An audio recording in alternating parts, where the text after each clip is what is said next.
I don't think we can afford to fail. I don't think failure should be an option.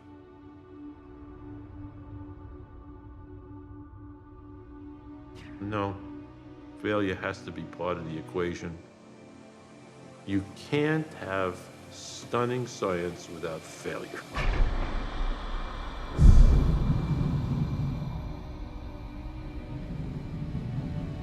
I think the people who have success without having failure don't appreciate it nearly as much of it as those of us that have lived through the failures.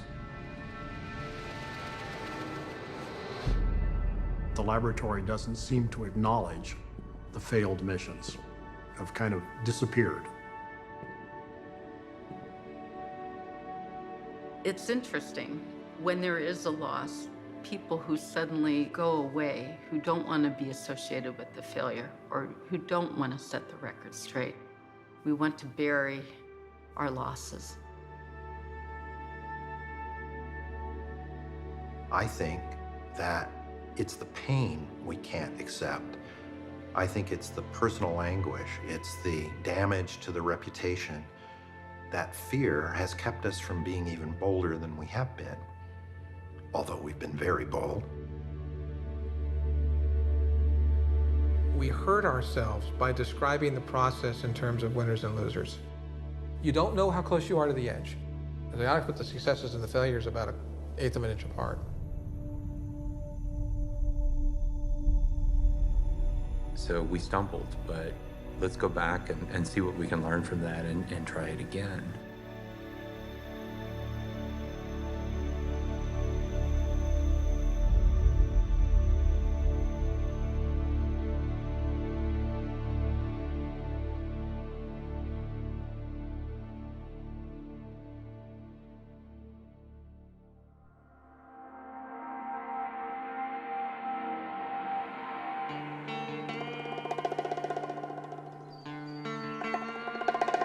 The lab's kind of a neat place to work because it really rewards energetic, smart people.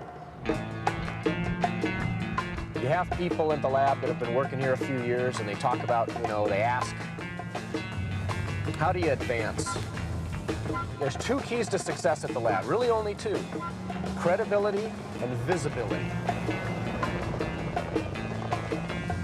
Sometimes easily gotten, certainly easily lost. Lab's nestled in these hills. It's pretty. It's a big place, a lot of walking. And you get to use these cool badges. In the late 1990s, NASA's Jet Propulsion Laboratory was on the verge of a new era of exploring the solar system and beyond. Just ahead were 6 new missions slated for launch in just 6 months, an unprecedented achievement. There were 2 new spacecraft to target comets. One would test a new propulsion method that sounded right out of an episode of Star Trek, while the second mission would be capturing particles from a comet and bringing them back to Earth, something never before done. A space telescope would search for the birth of galaxies. For our own planet, there was a satellite to measure wind speeds across the oceans. And for Mars, there were 2 new missions. The Red Planet became a major destination following the discovery of a Martian rock that some believed contained fossilized microbial life. Something really, really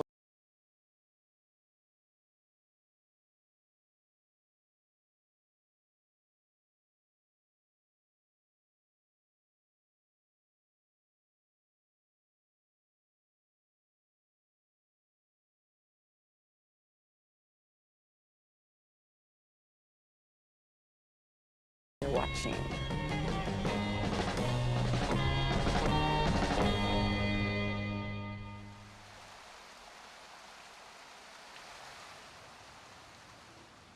These new missions were signs of how far Director Ed Stone had steered JPL in a new direction.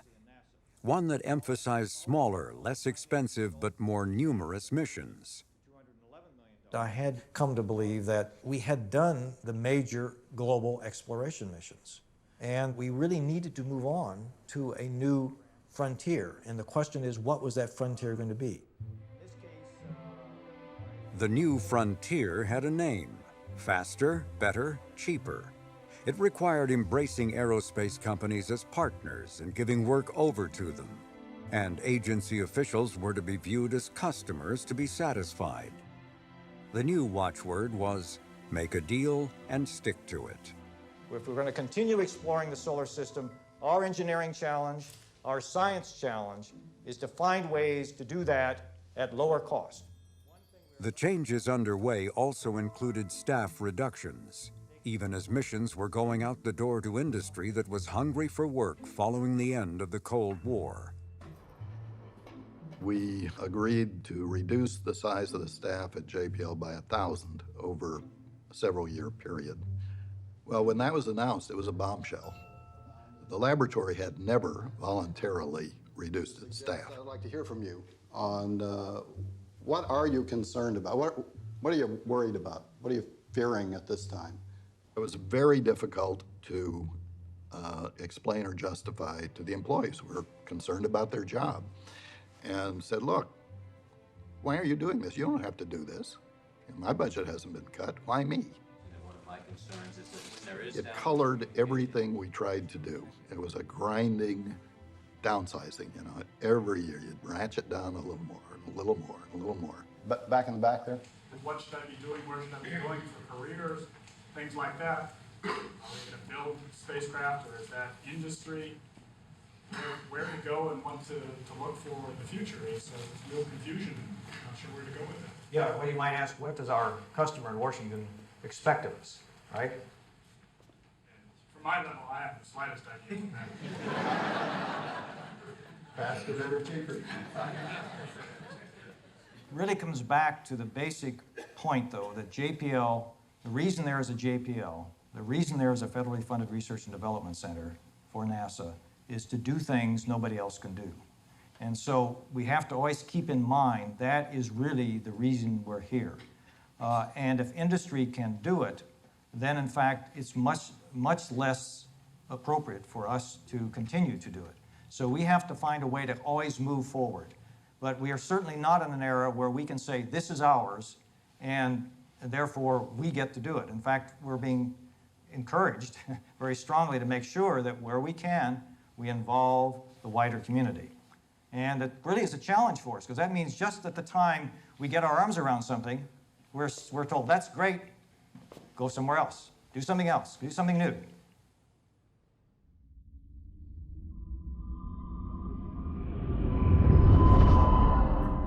There would be no better example of doing something new than the 4th of July landing on Mars in 1997. Spacecraft should have passed the 600 mark. Airbag should be inflated. Pathfinder's airbag touchdown was as unconventional as it was daring. I believe I have a firm signal.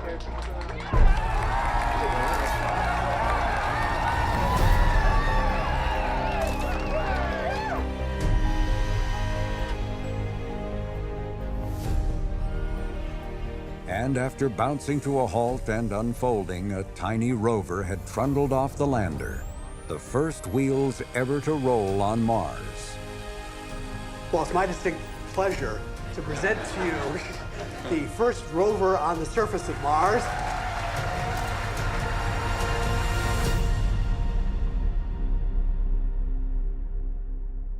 The combination of an airbag landing, the tiny rover, and emoting engineers and scientists made for something very different than the typical NASA mission.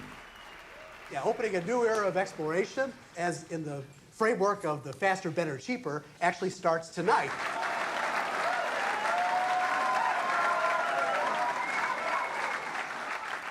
Pathfinder captured the hearts of people everywhere, and the mission quickly became the poster child for faster, better, cheaper's most forceful proponent, NASA Administrator Dan Golden. His ambition was to darken the skies with inexpensive but innovative spacecraft, and should a few of them occasionally fail, that, he had declared, was an acceptable risk. I think all the elements are right here at JPL, and I think if you have confidence in yourselves to go to the cutting edge and not be afraid of failure, just don't be afraid, I think great things will happen. Golden's pronouncements were always forceful, but they could also be contradictory. It was such an exciting mission. It was the first mission in the whole series of Faster, Better, Cheaper. I really wanted that to come through. So I thought it would be okay to tell them don't fail. And I have to admit I did that. But I wanted to see where the breaking point was. Risk-taking was one Golden message. There was a second one: what the consequences would be for not delivering missions on time and on budget. So he would come out and berate us for the old NASA policies and practices. Our record of overrun is beyond belief. Our record of not delivering on our promises is very open. And there's a sense if all we have to do is get it working and launch it, all is forgiven. Hopeless. That will never occur again. And we'll cancel the sick chickens. And we'll prioritize. Darwin is going to reign supreme at NASA of the future. And then he would jump up and down with joy at the liberties we were taking. Remember, question authority. You've got to do it. And if you're afraid, you don't belong here. And if we at headquarters or anyone forces a contract down your throat that's stupid, how do they say it? Just say no? I'm serious about that. You better not take it, then take it, and then when a problem occurs, say, I have an excuse. No excuses are accepted. Don't take shortcuts. And if you got a problem, say it, and if you overrun more than 15%, we cancel it. I want you to be sure you understand the rules. This is how Darwin works. This was very tense. You know, he would come here and he would scream at us, quite literally scream that we were not taking risks, that we were too conservative. And, you walk away from that and you ask, I wonder if he's right. As much as you're defensive, you ask, was he right?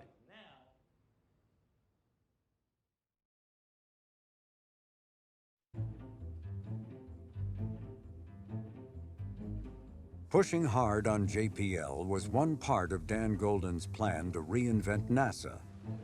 The Mars rock, hinting of life elsewhere, was another. For America's astronauts were seeking a new destination. Any first step would be to explore Mars with robots, and leading that effort at JPL was Donna Shirley, champion of Pathfinder's rover. Something happened, and this is what happened. This is Allen Hills 84001, and it's had a huge impact. Whoops, I don't know why I do that. There's no orientation. And this is what they think might be a life form, except it's a couple orders of magnitude smaller than anything that's been found on the Earth. NASA decided, gee, we better start looking at what all this means for the potential Mars mission. So there was a What NASA wanted was to send a steady stream of spacecraft to Mars. Orbiters, landers, and even missions to bring Martian rocks back to Earth. All to be done cheaply. The Mars exploration program currently has $150 million a year. That's about the size of a major motion picture. So you can pay your $8 and go to a movie, or you can go to Mars, whichever you like. To cope, Shirley reorganized and introduced a radical new way of conducting business. After building a spacecraft, teams would hand over the controls to a single centralized group called Mars Surveyor that would fly all of the Mars missions. The biggest problem I had was getting the project managers to work together, because the system at JPL and almost every place is set up so that if your project works, you're king. If your project doesn't work, you're a goat. And program? What program? The program also called for using industrial partners more often, a strategy already well underway. As JPL built Pathfinder, Lockheed Martin Space Systems in Denver assembled an orbiter, Mars Global Surveyor. We had a great team that shared the objective that we were going to make this launch on time, and we were going to make all the requirements, and we were going to do it within the cost and schedule. The team clicked. We had a good plan. I think we didn't deviate from the plan. The plan for cutting costs included reducing the amount of fuel needed to go into orbit at Mars by using a daring technique called aerobraking. And that requires using the solar arrays, which are on either side of the spacecraft, to essentially drag through the atmosphere of Mars to gradually slow the orbit of the spacecraft. Aerobraking had been tried only once before at Venus, where the atmosphere was more predictable. And it had been done as an experiment at the end of a mission, not the beginning. But these kinds of decisions were paying off in money and time. It just almost made your head spin with how rapidly the whole process worked. Mars Global Surveyor met its launch schedule and not only stayed on budget, but gave back to NASA $6 million. 10, 9, 8, 7, 6, 5, 4, 3, 2, 1. We have ignition.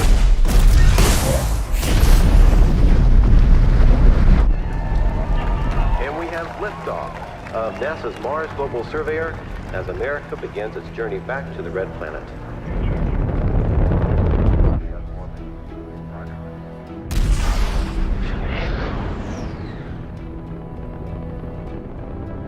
Six solids have separated. All 6 solids.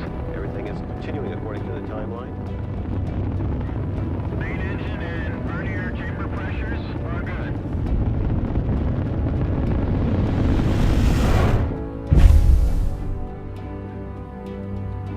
And we have ignition. We have started the second stage engine.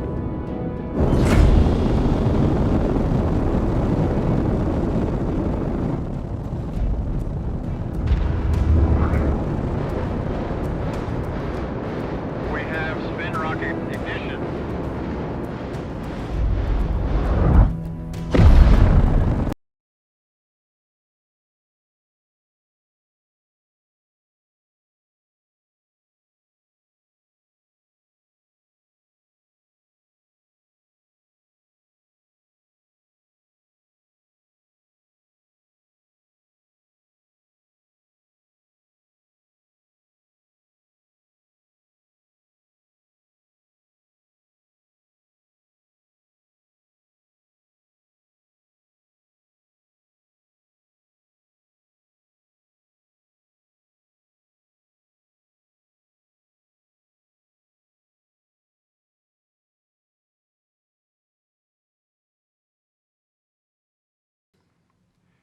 Spacecraft came off the launch vehicle, and we noticed that one of the solar arrays didn't fold out into its normal position.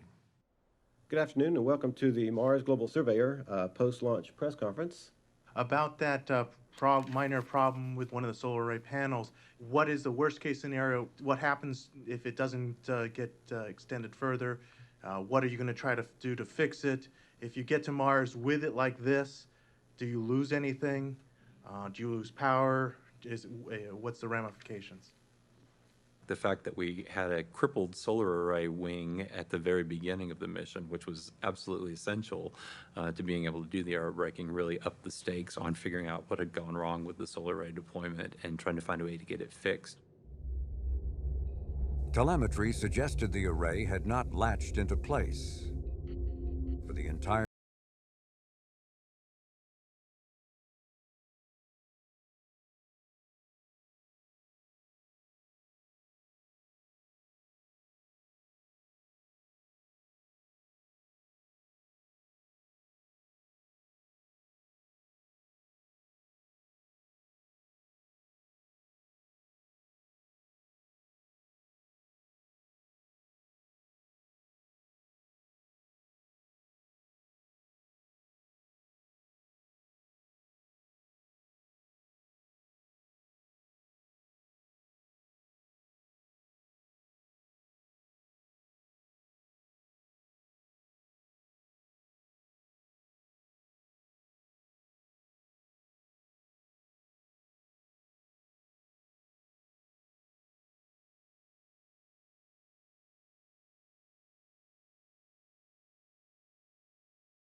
Like there's a slight underburn.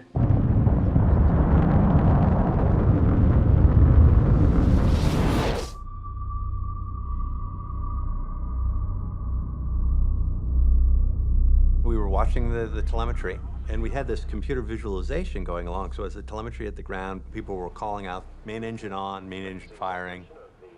And there's always that tense moment when you come out from behind the planet.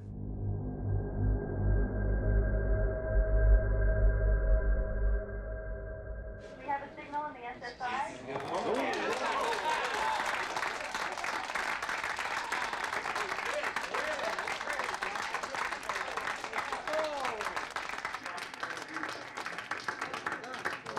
At this time, we have all four stations locked on the carrier. AGC levels are on neg 155 to 156.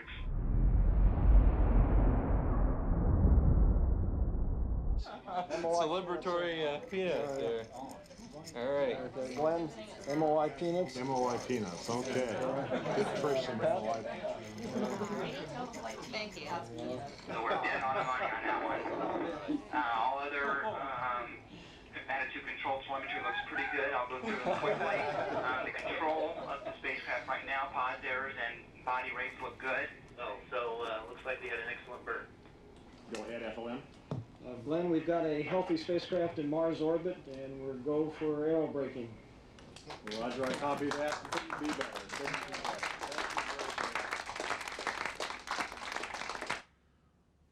So all well and good, we thought.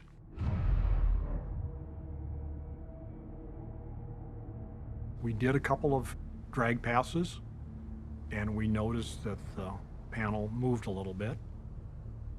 And one day, the panel moved really significantly, and we got really worried. One of the engineers said, as far as the aerodynamics are concerned, on the last pass, it went past the point where it should have latched into place.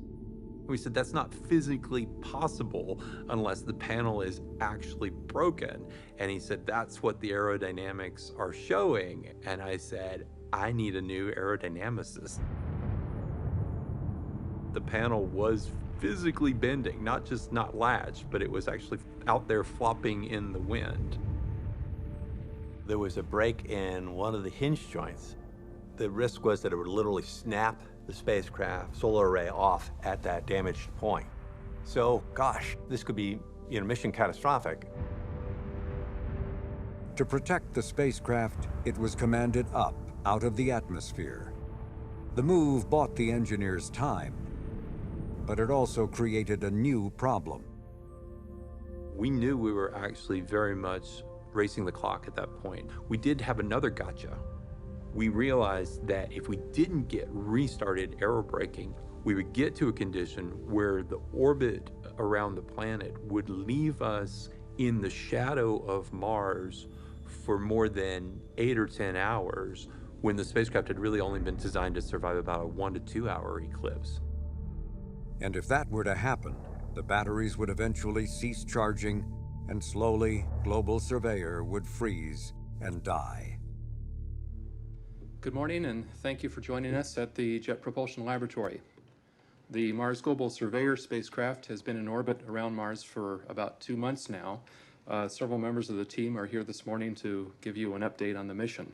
We believe that we have identified a secondary failure in the solar array.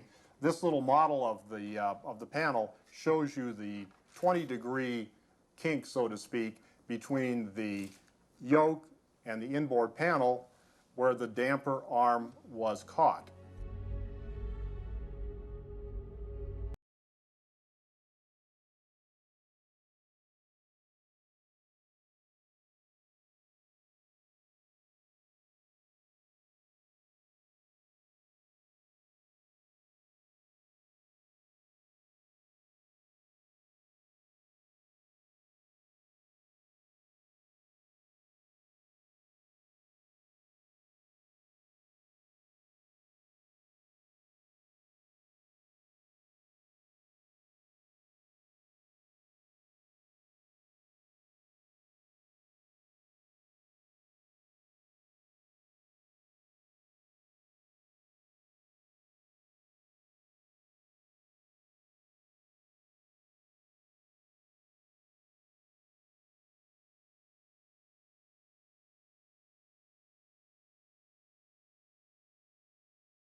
and nearer.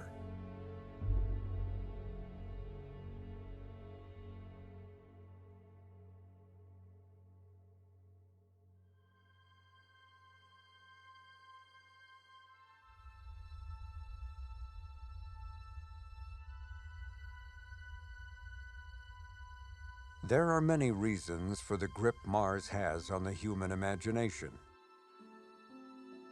Its mysteries beckon in part because of what our planets have shared in common. In the distant past, Mars appears to have been much warmer, a place where water in great quantities once flowed on the surface. But where did it go, and why? Some scientists think the answers to these questions might be found in the Martian atmosphere.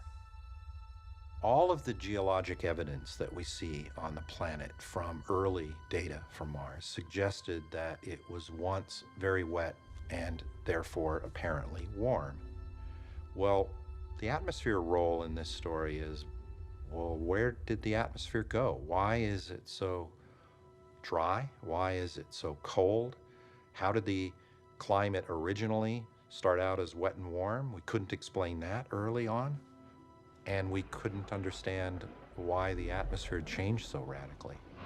How had the evolution of the planet got it to where it is today?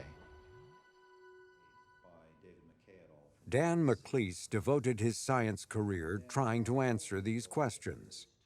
He worked for more than a decade for the chance to fly a science instrument on the Mars Observer mission, the spacecraft that was lost just before reaching Mars in 1993. I knew my career and those of all of my science colleagues, some of whom I had hired to begin work at JPL on that experiment, that we were all now looking at a very uncertain future. It was going to be every man for himself trying to get your investigation flown. And now the question was, who was going to be in the lifeboat when it pushed off from the wreck? McLeese had to wait 5 more years before his lifeboat arrived. Mars Climate Orbiter was billed as the first interplanetary weather satellite. McLeese's science instrument, built to detect water vapor and carbon dioxide, was the main payload. It was heavy, required substantial power, and was highly sensitive to heat radiating from the spacecraft. All of these factors had to be reckoned with by engineers designing the spacecraft. The result bore no resemblance to Mars Global Surveyor. Climate Orbiter's shape was asymmetrical, having only a single solar panel that was to be flown mostly off to one side. It was only one of 2 missions that were to be launched in 1998, the reason why they are sometimes jointly referred to as Mars 98. Mars Polar Lander was a throwback to the 1970s Viking missions that used rockets to reach the Martian surface. The budgets for the 2 Viking missions had been more than $1 billion. And even more astonishing from a budget perspective was that JPL and industrial partner Lockheed Martin had signed up to build and fly these 2 spacecraft for the price of Mars Global Surveyor. It's commonly believed that this 2 for the cost of 1 idea originated at NASA. But the agency's then Associate Administrator of Space Science, Wes Huntress, calls that folklore. The original proposal, he says, came from Lockheed Martin. I was facing a decision about what to do for that flight opportunity. Are we going to do another orbiter, or are we going to do a lander? The science community was at odds as to which they wanted. Some wanted an orbiter, some wanted a lander. And at the time I thought, well, I've only got money to do really 1 mission of the cost of Mars Global Surveyor. So while worried about what decision I'm going to make, Lockheed Martin came in, said, we can do 2. I think we can do our lander and we can do the orbiter if we take advantage of certain ways in which we build our spacecraft and build them together, so we're not building one spacecraft over here and one over here. If we could do some things in construction so that we could keep the cost down and do to it. Sold. Donna Shirley's reaction was not nearly as enthusiastic, but JPL signed on, knowing that if it didn't, some other place would. You can see how crowded the schedule is. We're beginning to understand how hard it is to turn out production line spacecraft on this kind of timetable, especially for toughest jobs like landing on Mars. 2 missions for the cost of 1 was taking faster, better, cheaper to an entirely new level, giving pause to even gung-ho Pathfinder engineers. I remember people bragging early on that they said, yeah, we're going to do 2 for the price of 1. And I thought, good God, is that really doable? John McNamee was picked as overall manager of the 2 missions, though he had to be talked into taking the job. McNamee started out his career in construction, but he went back to college and earned a PhD in aerospace engineering. Early on at JPL, he was seen as an up-and-comer. He had been in charge of mission design for Pathfinder and was known for his no-nonsense style and being a tough negotiator. You can't afford to spend time with hundreds of people in rooms for hours and hours, days and days, trying to figure out what to do. You take as much data as you have, you make a decision quickly, and you move on. And you only revisit a decision if the preponderance of the evidence says you really screwed up. We certainly made some. To have any hopes of success, McNamee was convinced he would have to run an even leaner and meaner team than even Pathfinder had been. John McNamee took it to an even more extreme level in the sense that the JPL fingerprints on Mars 98 were relatively light. This was, we're going to let Lockheed Martin do it the way they want to do it. And that itself was a challenge to the JPL culture, because it's like, well, what do you mean we're going to not understand what these guys are doing? And it's still got a JPL mission. Why don't we have people overseeing what they're doing? And John was very adamant about the fact that he didn't want to do that. He couldn't afford that the only way to accomplish this was to let Lockheed do it the way they wanted to. This hands-off approach was not welcomed by a number of JPL engineers. Most were accustomed to peering over the shoulders of contractors as part of their responsibility to assure mission success. This cultural divide, born during Pathfinder, continued to widen and deepen. I don't know that we were consciously doing it at that time, but we really were creating a separate culture, and there were 2 cultures. I can remember walking around one evening in building 230, I think it was. It's after hours, and most of the doors were locked, and I was looking for a paper clip or a piece of paper or a pencil, and I knocked on one door, and somebody behind the door says, yes, and I said, I need a pencil or paper clip, and the voice said, are you a Martian? And I said, no. And then they opened the door. So, I mean, there was a group of people who were very, very unhappy that this divergence was taking place.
was also assigned to JPL.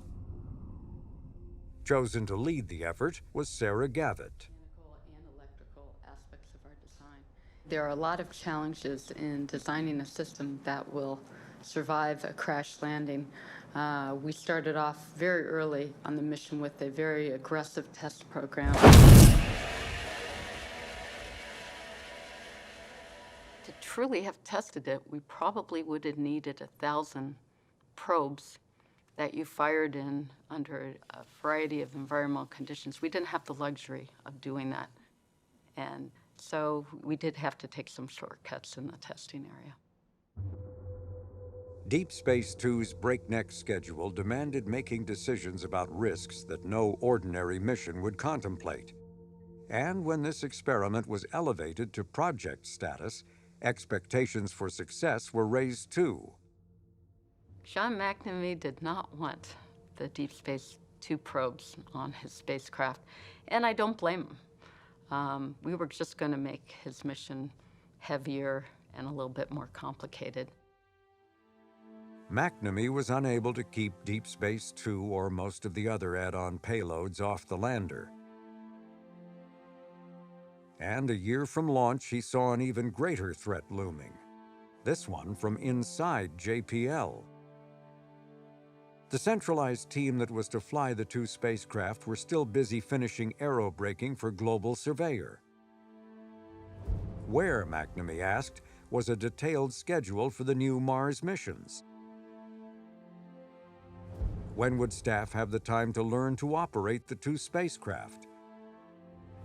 As for the suggestion of delaying training until time of launch, that, McNamee declared, was a fatally flawed idea. And it was just this continual, what I call the death of 1,000 cuts. And I just realized that really bad things were going to happen, and I was watching people suffer. The program was out of control. There was no way to fix it. No one would listen. I was so concerned about it that I actually retired. I just couldn't stand it. And people were killing themselves. They were absolutely killing themselves trying to make this work. And so the day I made the decision to leave was pretty much the nadir of working at JPL, which is very sad because you hate to go out on that note. But we had a great retirement party, so it worked out.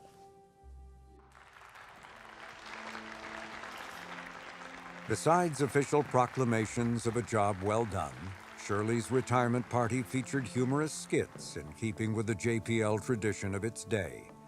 Then, as part of letting go, Shirley began passing away items from her office. Yeah, we can do that. Is Dan McLeese around?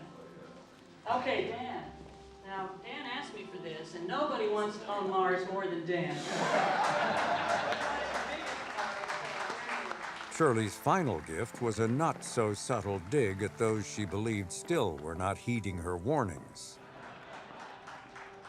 It's a copy of the book that's only published on the internet. It's called Managing Creativity, and I modified the title to Managing Creativity, a Practical Guide to Inventing, Developing, and Producing Innovative Products, or A Prophet is Without Honor in Her Own Country.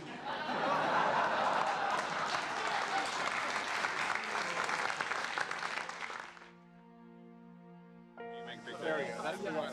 Great. Thank you. What can I say? Hey, how you doing? 3 months later, Mars Climate Orbiter was being readied for launch, with Mars Polar Lander scheduled right behind. A list of problems continued all the way onto the pad. Some software had to be loaded at the last minute without being put through the full rigors of testing. It was a risk the project was willing to take, as the alternative was to delay the mission by 2 years. John, ready to go? See, Chief, got some good win.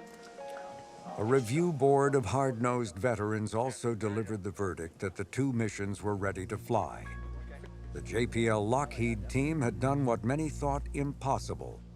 They had built 2 spacecraft for the price of 1 and delivered them on time and on budget.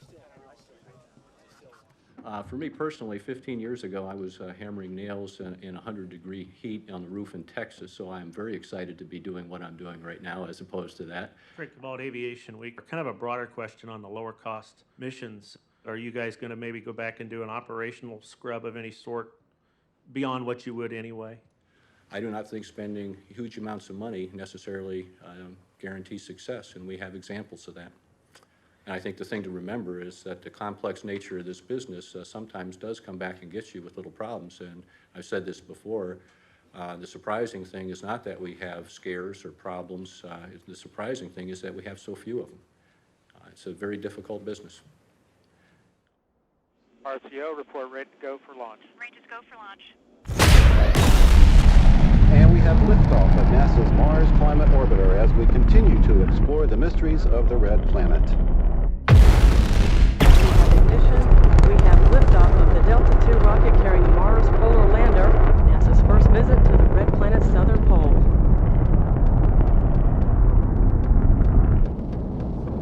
View from the second stage of the Boeing Delta II vehicle. There's the rain cloud we're flying through. Yeah. Oh, is that beautiful? Pass through Mach 1 coming up on max Q.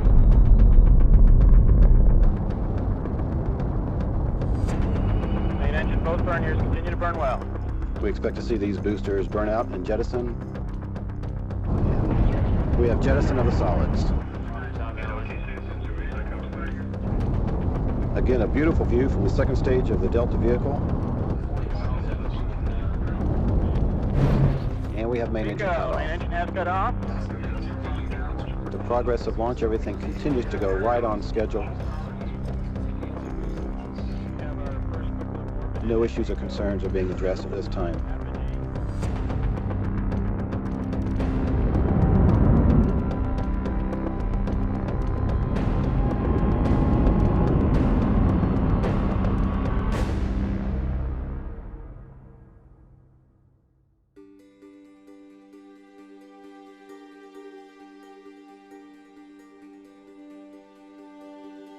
4 months after the launch of the 2 Mars 98 missions, an elated Ed Stone presided over JPL's annual State of the Lab address.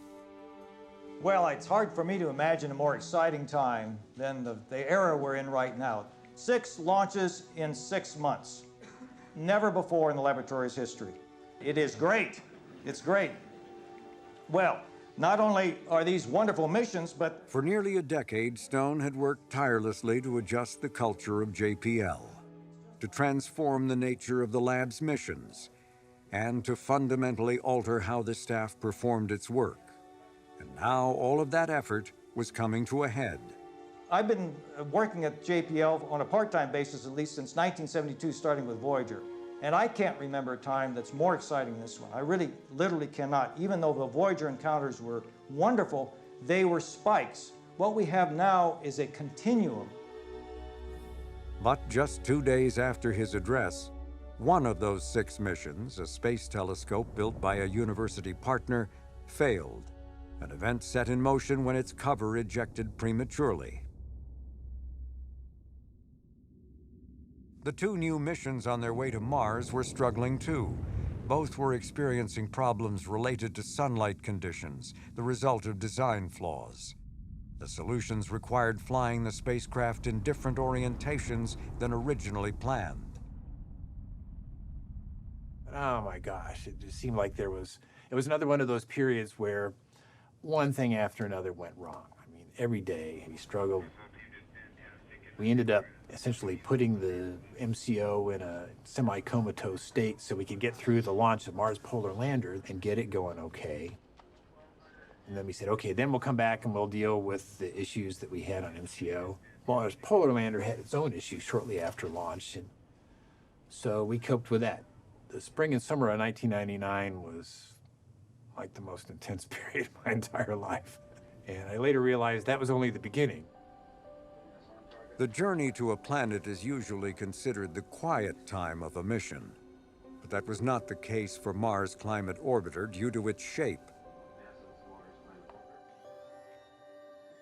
With the solar panels swung to one side, radiation pressure from the sun was causing the spacecraft to slightly rotate. It's actually feeling the solar wind, the solar radiation pressure, and that's kind of blowing it off course, a little bit like a sailboat off to the side. And you have to know that, but of course there's no good way to know that. You have to guess what the reflectivity is of the foil and how much area is shadowed, exactly what's going on there. To correct for unwanted motion, small gyroscopes called reaction wheels were spun up.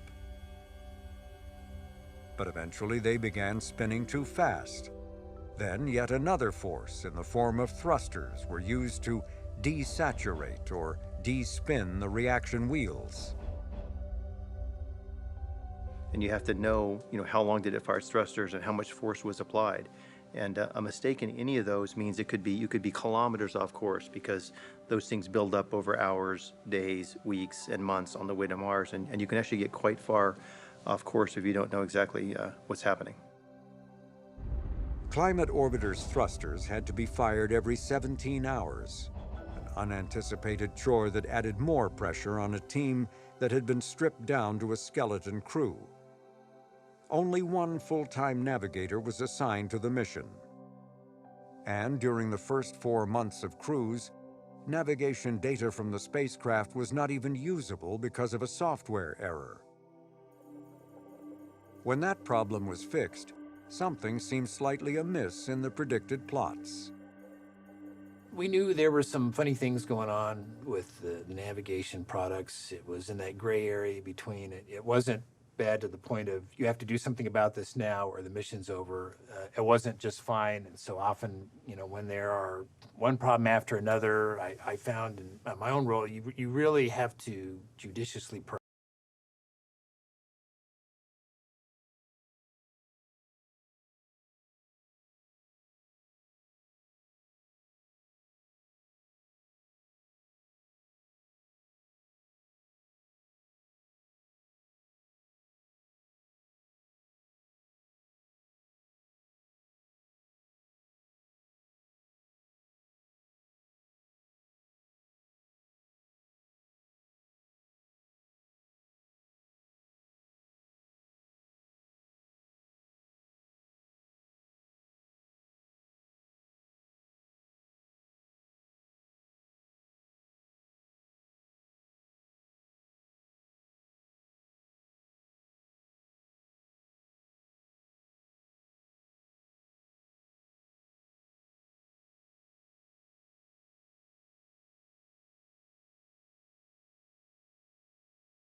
During a trajectory course maneuver, the spacecraft's solar panels seemed to have jammed, a problem that, if not fixed, would doom the mission. So it was, all hands on deck. We got to fix this problem now, or it's over. That was going on at the same time. The problem that eventually killed us was manifesting itself. The solar panel snag was solved, but the solution took the better part of a month, leaving undone other scheduled work. By now, the navigators were deeply worried as predictions still weren't converging. To address their concerns, the altitude aim point was raised to over 200 kilometers. But after the maneuver was performed, new plots showed the aim point was 72 kilometers lower than expected. With tensions running high, the navigation team leader argued for yet another maneuver to push the spacecraft even higher. People were used to the navigators, basically saying if they didn't understand where it was super precisely, it was like, well, they always have so much margin. Those guys are, they never miss anything. And when they were trying to communicate, no, really, we really don't understand where this trajectory is going. We're seeing things in the data that don't make sense to us. The message that was received was very different, I think, than the message that they were trying to communicate. And so this was another one of those cases of not knowing how close to the edge we were on this particular mission. Given the concerns, a small subset of a review board met by telephone to consider an emergency maneuver. No navigator was invited. The outcome was to press on as planned. While the navigation solutions were worrisome, they still showed the spacecraft having twice the altitude needed to safely go into orbit. Last-minute changes, the reasoning went, might introduce new dangers. Among those on the phone call was Richard Cook. Oddly, a lot of the senior leadership of the development project and the operations project both had navigation backgrounds, and so, or all had navigation backgrounds. And I think that created this model that this is something that we know how to do, and that there was not, clearly proper paranoia is one of the things that we, believe in very strongly around here. I think that because of that comfort with the underlying technical problem coming from the management, there was just not enough paranoia. And instead, if anything, there was the opposite, which is you guys are too conservative, it'll be okay because it's always okay. 2 weeks before the decision not to conduct an emergency maneuver, climate orbiters saw this image of Mars. It would be the first and only one the spacecraft would ever see.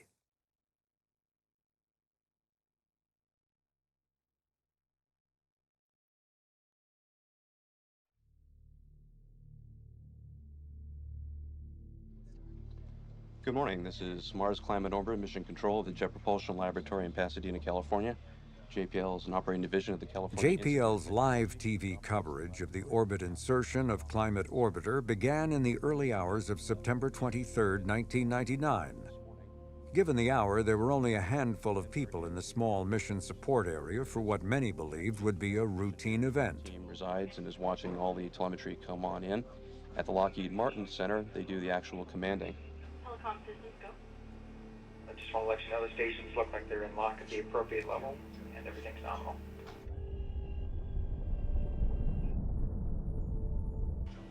In charge of the JPL crew was Flight Operations Manager Sam Thurmond.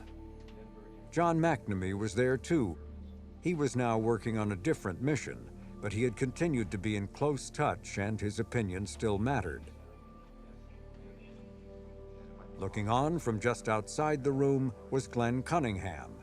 He had recently retired, but found it hard to stay away. Moving into Cunningham's role with responsibility for flight operations for all of the Mars missions was Richard Cook. All systems continuing to report nominal as we head into MOI. The altitude was still, in the days up to arrival, was still hanging around the 150, 160 kilometer range. And so everyone was like, yeah, it's gonna be lower than we want, but still okay. There was one last update of the altitude, and that was at about probably midnight or 1 o'clock, where the data all the way up to that point was used to calculate a new idea of what the altitude was. And it dropped to 110 kilometers, which was frightening. But I think, we still felt like that was above the survival limit of the spacecraft.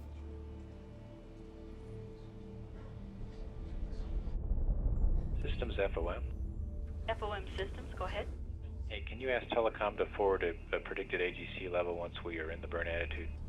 Will do, standby.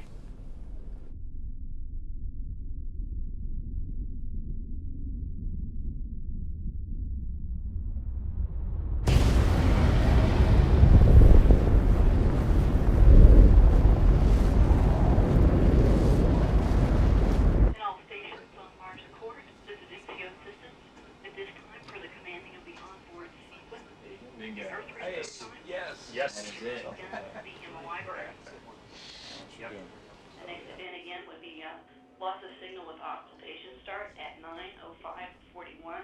That would be MOI. You could relate almost exactly the time at which we lost lock on the signal as the spacecraft went behind Mars and what altitude the closest approach was going to be.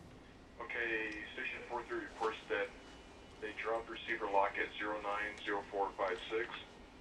And the last signal seen in the FFT was at 090502. Roger that, thank you. We got LOS unusually early, and I looked to go mark the spot on that graph of where it had occurred to see what the flyby altitude would be, and it was almost off the page.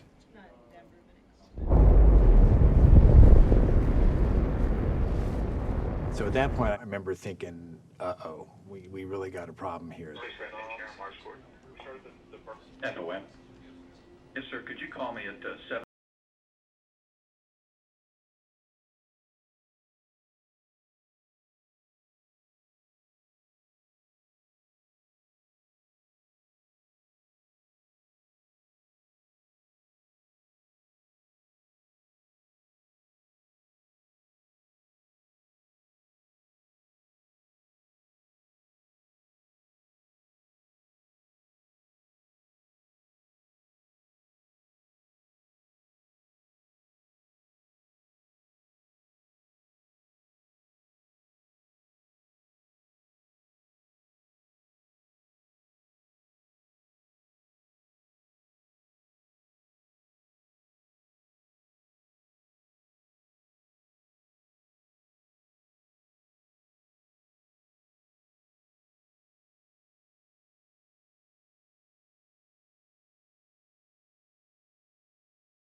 Fear. This is not the moon. We are not going to make it.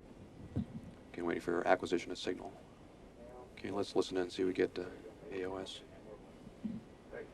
And everybody's going, oh, if we just can get past the entry point, we'll see if we come out the other side. And I just couldn't believe it. I couldn't believe that people were even imagining such a possibility. I knew it was over. Twice unlucky? What? This is not possible. And we didn't reacquire him. And I remember talking with the so-called the ace, the person that talks directly with the stations. He was talking to the station operator saying, I'm not, were you seeing anything at all, any sign of the carrier wave? And it wasn't happening. And that's when, all right, we're gonna have to get off script. I think there are one or two possibilities. It take a while to get toward the factory now and get the signal. So I remember a voice in my own head saying, follow your plan. The emotional part of it became tolerable by having something to do that had been, worked out and getting to it. Either way, there are things that it will do other than just sit there. And I'm producing this out of our TV control room, and no one's talking on the comm lines anymore. That's gone silent, and people are starting to pick up their telephones and communicate. It's like, what's going on here? Time comes that we're supposed to reacquire the signal. There's no signal. So 5 minutes goes by, 10 minutes goes by. This is Mars Climate Orbiter, Mission Control. Now about 14 minutes past the point we would have expected to receive signals from Mars Climate Orbiter as it reappeared from behind Mars.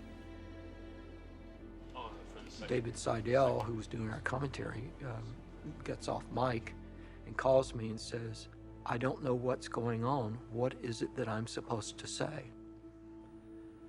Well, I didn't know what was going on. So I jumped up and I ran as fast as I could over to the building they were in, building 264. And as I was running, I was saying, I don't have a contingency plan for this.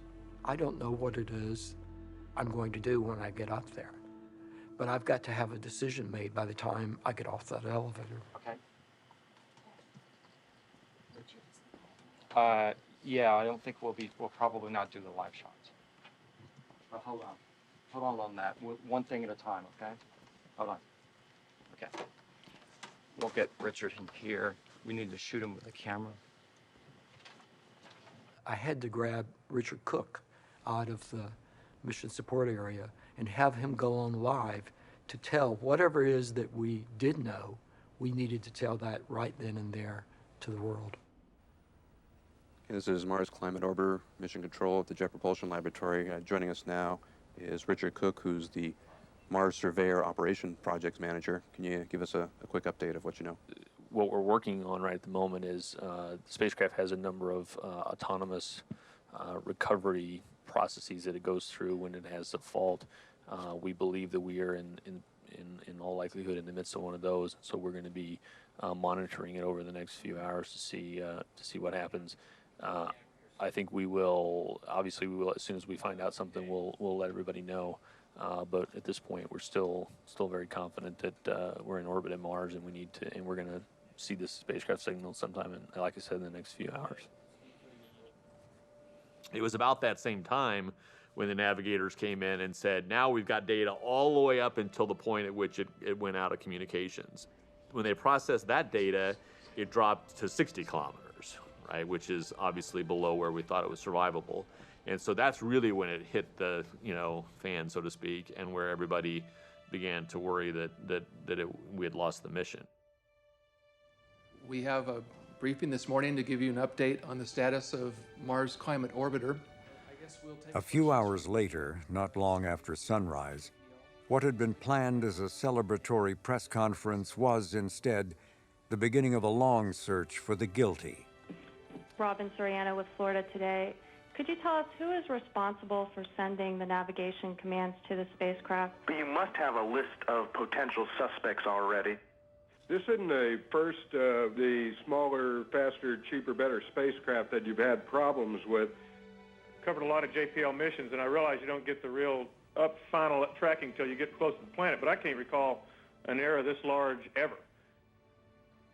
It was just a terrible, terrible experience, terrible day, and no matter what you say in that sort of moment, you're going to cause ripples, right? I mean, the team is, struggling to stay together in a sense, and so any statement about what happened, other than we lost the spacecraft, you get into that feeling of the team kind of coming apart, and it was just turned into this incredibly divisive thing, which is unfortunate, obviously. Just to follow up on that last bit, I wonder if you could just tell us literally over the next 8 hours, literally, what are you folks doing? Right now, we have a fully staffed flight team, both here and at Lockheed Martin in Denver. We're going to essentially begin to dive into this navigation issue as soon as possible, probably as soon as we walk out of this room.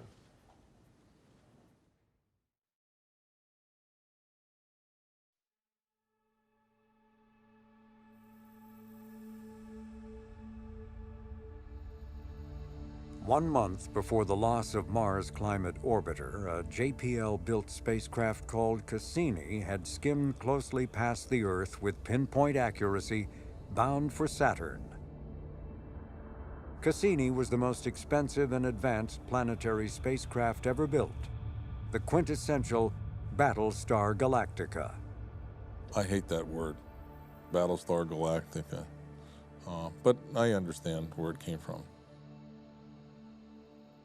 Tom Gavin was a veteran JPL engineer who considered Cassini as one of his and the lab's proudest achievements. In the months preceding the loss of Climate Orbiter, he had been asked to look under the hood of some of the other faster, better, cheaper missions. What he saw, he didn't like. Well, near as I could tell was that all the rule books had been thrown out, that there were no rules. The rules were, there are no rules. I think there's a lot in faster, better, cheaper, but it isn't being undisciplined. You know, it's okay to take risks, but understand what risk you're taking. Okay, if you don't understand what risk you're taking, then you're uncontrolled. I mean, the MCO thing should have never happened. There was no excuse.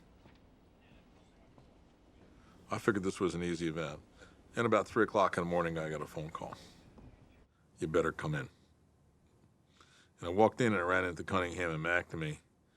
And I remember McNamee said, we just took a perfectly operating spacecraft and ran it into Mars. And I was shocked. How did this happen? We know how to do this. The cause of the navigation error had to be found, and quickly. Gavin was given that job. He assembled a group of experts that included the former head of JPL's navigation section, Frank Jordan. I never dreamed we were going to lose an orbit to a navigation problem. It totally decimated me. And Gavin said, well, you're the guy that's got to find out what happened. That was on a Thursday morning. By Sunday night, Jordan believed he had found the answer when he compared 2 columns of numbers. The first column from Lockheed Martin showed the amount of force exerted by the spacecraft's thrusters. The second column was JPL's navigation solutions from those numbers. And I looked at these 2 rows of numbers, and it hit me. You're all off by about the same ratio. And I thought, there's something systematic. Why should that be? And so I computed the ratio, and it was that the number at JPL was 4.5 times larger. I said, oh my God. The 4.5 number was precisely the ratio difference between the force of thrust as measured by English and metric units.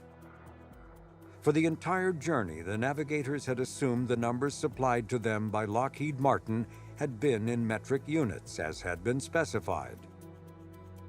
Unknown to them, each time the thrusters were fired, the effect had been to push the spacecraft downward 4.5 times more than their calculations. The cumulative effect doomed the spacecraft.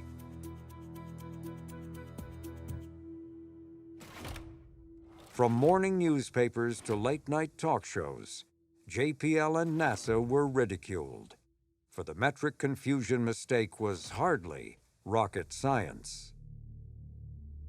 There's a little bit of human nature here because, a little bit of looking at other people's misfortunes and thinking, well, there, but for the grace of God go I, and look at those smart guys, even they're dummies.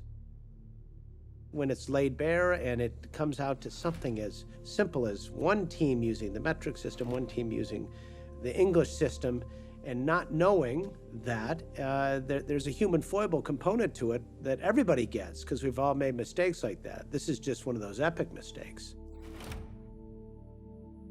It was a difficult time because, of course, everyone looks at kind of the final cause of what happened, and that was, the unit's error in this thrusting for the angular momentum desaturations.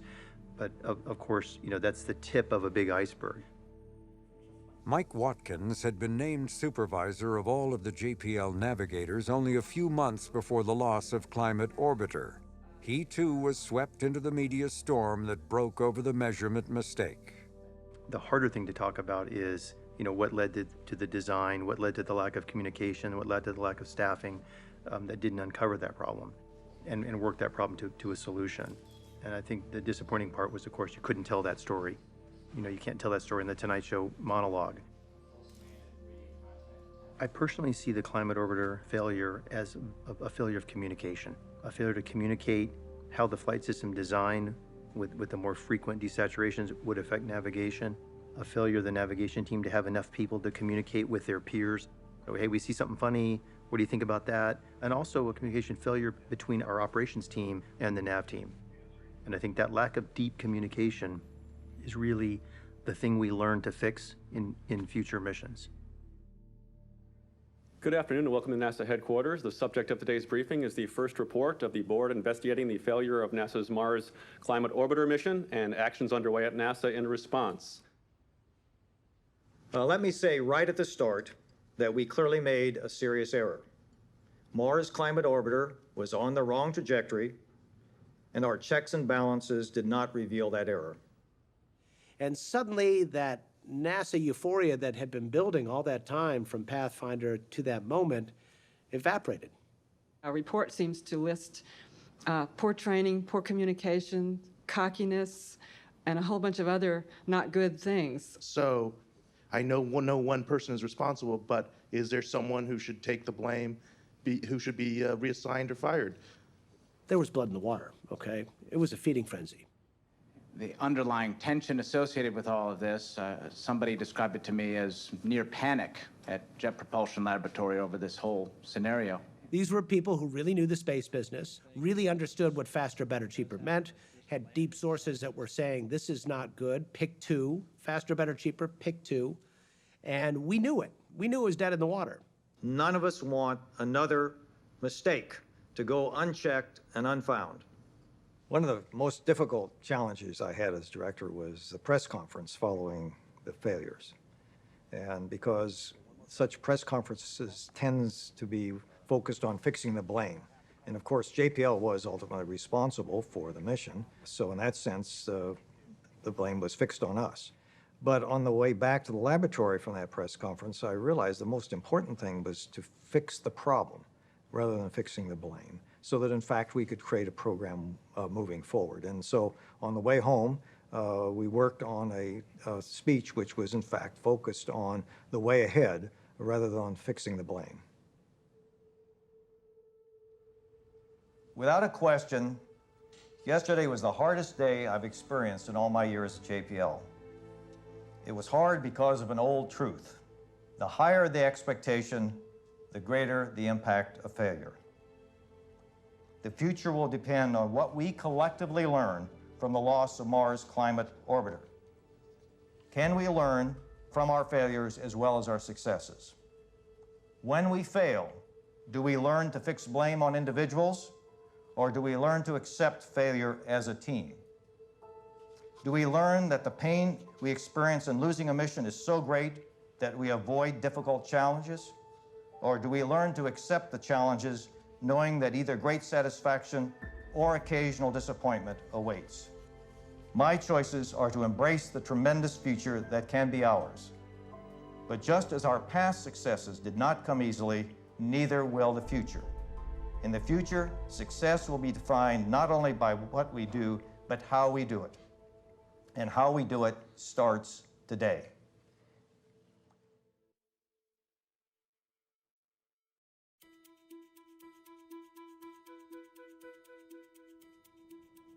And then it became very apparent that we had to do everything we could to try and save the polar lander because we had just lost the easy one. That was the easy one. And then lander was coming. This team and the spacecraft design has been under a great deal of scrutiny. The words we're using now is they've turned over all the rocks and are now raking the gravel. We have never been to the South Pole of Mars before, and we're not exactly sure what we're going to be going into. This is one of the most difficult things that you can envision in the space business. It requires a very large set of mechanical activities to occur, technically initiated separations of the parachute and of the heat shield. Descent engines have to fire for about 50 seconds to slow yourself down and come to rest on the surface.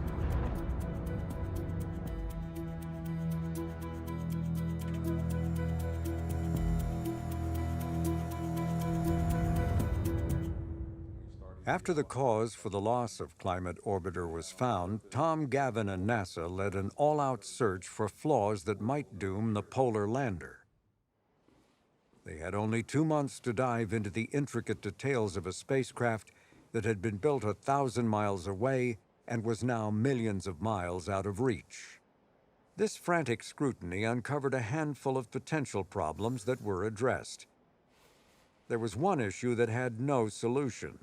As a cost-saving measure during the entry, descent, and landing sequence, there would be no communications from the lander. If the mission was lost, there would be no way of knowing what had happened and little or nothing to learn for future missions. This was another faster, better, cheaper departure from standard practices, a point that the mission clearly made during reviews at NASA and JPL. Once you begin EDL, there's no RF link. That's the way it is. Nothing can be done with that. The laboratory did not understand what was going on in that project. And it operated in a very isolated mode. That was very unhealthy. No one had greater hopes for the success of Mars Polar Lander than its young science principal investigator, David Page. Page's passion for the red planet reached back to college days at Caltech, a time when he worked on the Viking missions. In those days, Viking was old news. The data were acquired during the 70s, and I remember used to, walk down the hallways and, one sort of gruff professor would say, "Oh, Dave, you're never going to get anywhere working on Mars. It's just a bunch of old stuff, and, just don't do that. That's completely boring." But Page persisted. He became especially interested in the Martian poles, a fascination born perhaps out of his father's adventures as a member of Admiral Richard Byrd's second expedition to the Antarctic in 1934. You could always argue that this is the classic case of the son following the father, or at least trying to follow the father at some level, exploring the poles of another planet. So there could be a little of that mixed in, but it certainly wasn't, conscious. Let's put it that way. Search for water under the surface. The goal of the mission is not to find water, and it won't be considered a failure if we don't. We have good reason to believe there is water below the surface. The question is how deep and in what form and how abundant it might be. Water. Like the engineers, Page's science team had worked in a feverish, faster, better, cheaper mode, only to have the pace become even more intense after the loss of Climate Orbiter. We had this even bigger mountain to climb, which was to get the lander together. We had, a camera system, a robotic arm. We would dig trenches. We would look inside layered terrains. And the fact that this orbiter didn't work all of a sudden meant that our plans for how we were going to operate the lander on the surface of Mars in just a couple months had to be radically altered. Everybody was under incredible stress. And the lander had left the launch pad not knowing precisely where it was to land. 20-year-old Viking images had identified a general area, but scientists had been awaiting new and far more detailed images from Mars Global Surveyor. In those days, when you looked at the South Polar layered terrain with Viking, you saw this beautiful, smooth area that looked like, oh my gosh, it looks like, just, whatever, baby skin.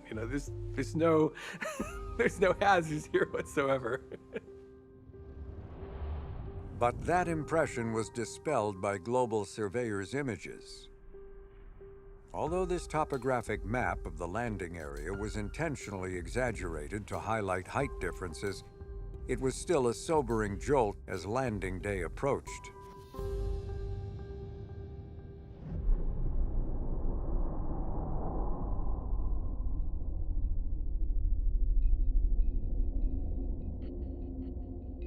We are an hour and a quarter away from arriving on the surface of Mars with 3 spacecraft. The soft landing Mars Polar Lander, and 2 experimental hard landing microbials. While protection reports, all states are nominal. We have a good spacecraft. We are ready for entry. Spacecraft engineer, FOM on Mars Ops. Yes, I'd like to report that the pyrotechnic device has been fired to pressurize the propulsion system in preparation for retreat. Copy.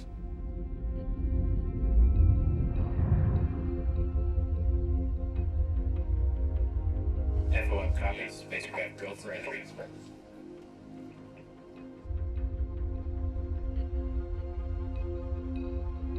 You've been sitting in the room here for the last hour or so. What's your view from the inside? Cautious confidence. We think we've done everything we can do. It's out of the engineers' hands at this point in time, and every indication is that the spacecraft is performing exactly as intended. Everything's nice and warm and ready to start the entry, descent, and landing sequence here in just a few short minutes.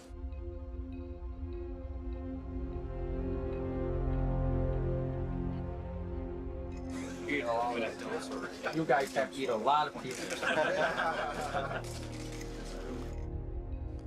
Spacecraft engineer, attitude can confirm initialization of the absolute slew with the target entry attitude. Copy that, attitude. Prepared for slew.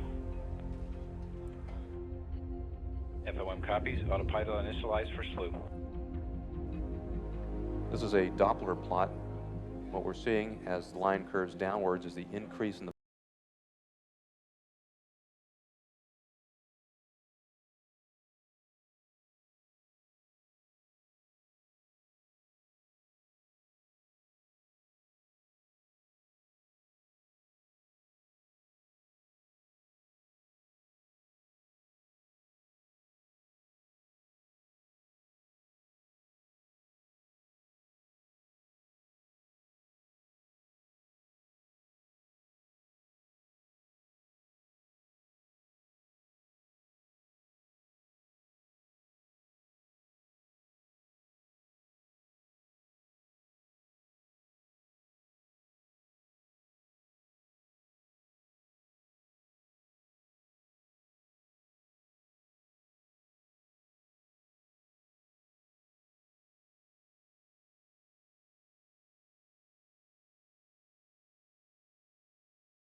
hit this cliff, but it seemed like it was awfully close to this cliff feature here. And I said, oh God, how did this happen? And, somebody said some sort of techno mumbo jumbo about, trajectories and solutions and all this kind of stuff. And I said, okay, whatever. But I think that was the real interesting moment for me because it really hit home sort of how remote Mars is from the Earth. You're just completely on your own. Like the concept of like true exploration really hit home that yeah, we were really, really out there. This time, the lander should be commanding separation from the back shell with the guidance system initiating a pitch-up maneuver. Power descent is only about 40 seconds in duration. During that time, the spacecraft will decelerate from approximately 75 meters per second or 160 miles per hour down to a soft landing at just over 5 miles per hour. Systems, we expect touchdown at 201445. Copy that. I believe, are we past that mark, systems? Affirmative. Copy that. At this point, the lander should be resting safely on the surface for the nominal flight path. Again, storing MARDI data and critical entry, descent, landing, engineering telemetry in its non-volatile memory. Just minutes after the time of the scheduled touchdown, into the mission support area walked, unannounced, NASA Administrator Dan Golden. He was followed by JPL Director Ed Stone and Caltech President David Baltimore. And on the telephone from Washington was Vice President Al Gore, waiting to congratulate the team. In this particular instance, it was almost like, you hear stories about animals or cats, that are pregnant cats that want to go off in a corner and hide somewhere before they give birth, right? This was definitely one of those cases where it was like, can we just get all of the press out of here and get all of the dignitaries out of here and let us do what we need to do, in dignity by ourselves, and we'll call you, get the dad out of the delivery room, go to the bar across the street, and once the delivery's done, one way or the other, we'll call you when this is over. we were showing him the pictures of the landing site, and he looked and said, "God, are you sure this is a safe spot?" You know, all of a sudden, you could see this, twinge of doubt sort of, roll over the man's face as he started, sort of looking at what we were actually going to do here, which was to, come blazing through the atmosphere, open up all these parachutes, put on these thrusters,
The loss of Mars' polar lander was first believed to have been caused by a premature shutdown of the descent engines.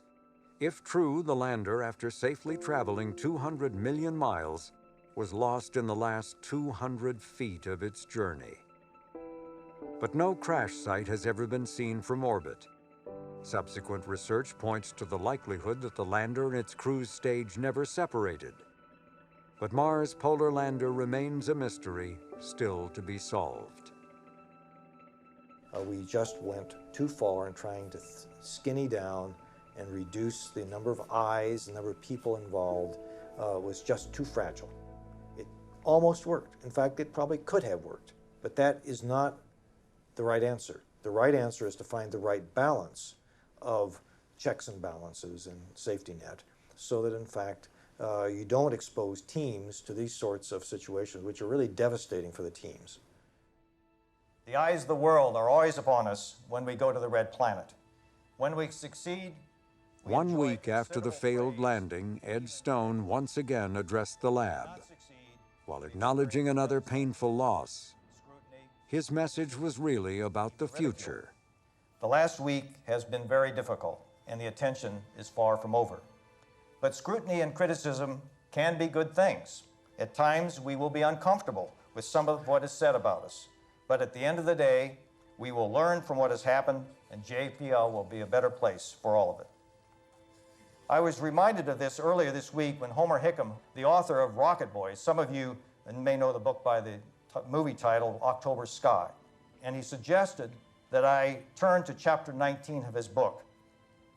A lot has happened to you, probably more than I know, but I'm telling you, if you stop working on your rockets now, you will regret it the rest of your life. You've got to put all your hurt and anger aside so that you can do your job. Your job, Sonny, is to build your rockets. You've got to give it everything you've got.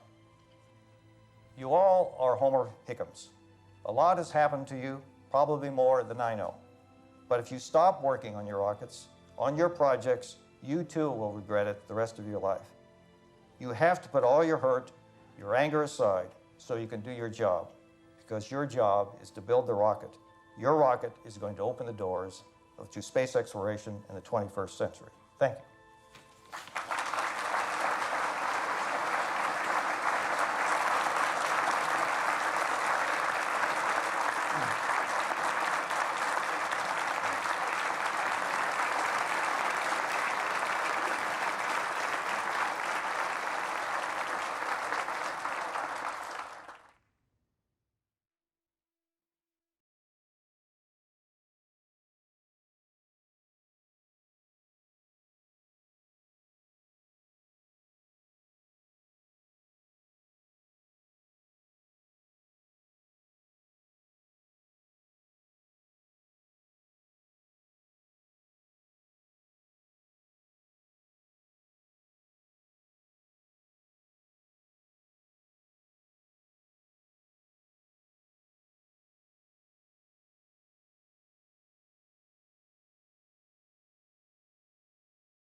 We identified organizational changes that we thought were appropriate at JPL and at NASA headquarters to assure the success of the program in the future. I was excoriated in the hearings in the Congress. It was ugly. I don't object to losses from taking risks. That's what it's all about. I definitely object to losses due to mistakes, especially what I unmercifully will call stupid mistakes. I'll answer the question. Yeah, I feel a certain level of hostility in this interaction. Well, you're a good politician. I'm trying to get to the point. Yeah. But those 2 missions to Mars will always be on my back I don't care. We wanted to push the limits to see how far we could go. He was not thrilled with what he heard, I guess would be the way to describe it. I mean, he didn't say anything about you're wrong. You know, it's a problem, but he was, you know, he was having difficulty, as I would have, you know, internalizing the whole activity. You don't win popularity contests when you're changing a bureaucracy. Now, as a NASA administrator, I had to take the heat. I was worried we were going to lose the Jet Propulsion Lab due to this gnashing of teeth. And there were people at NASA headquarters who loved retribution. You know, it had to go down hard, and I think it would have gone down hard with anybody, because it was a pretty hard-hitting report, and it really said that, you know, we were on a course that was destructive for NASA. So if there is no further business before the Committee on Science stands adjourned.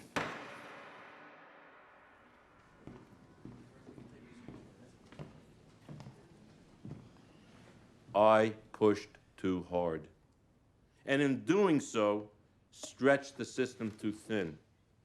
It wasn't intentional, it wasn't malicious. I believed in the vision, but it may have made some failure inevitable. I have no qualms about pushing them, albeit they should have pushed back a little bit, but it's okay. I wanted to demonstrate to the world that we could do things much better than anyone else, and you delivered. What we did is we reduced the price of the mission from in excess of billions to a few $100 million. We knew we could have errors, and it occurred. So what? So what? I salute the team's conviction and courage, and make no mistake, they need not apologize to anyone. They did not fail alone. As the head of NASA, I accept the responsibility. You can't have stunning science without failure. And I have no regrets about that mission. Zero, none.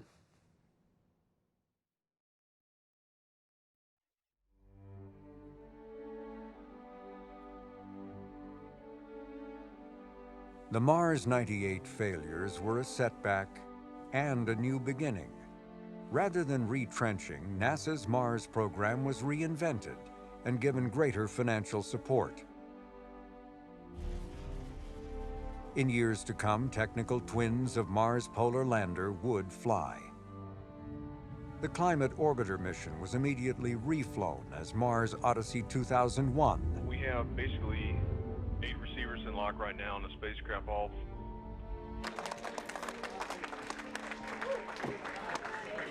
Dan McLeese's science instrument on his third attempt finally made it safely to the Red Planet.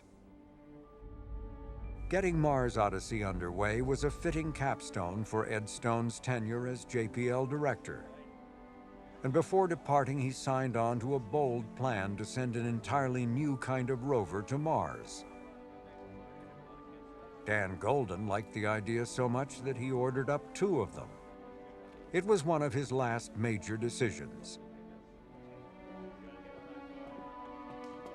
As 2001 was also Golden's final year at NASA, the era of faster, better, cheaper came to an end.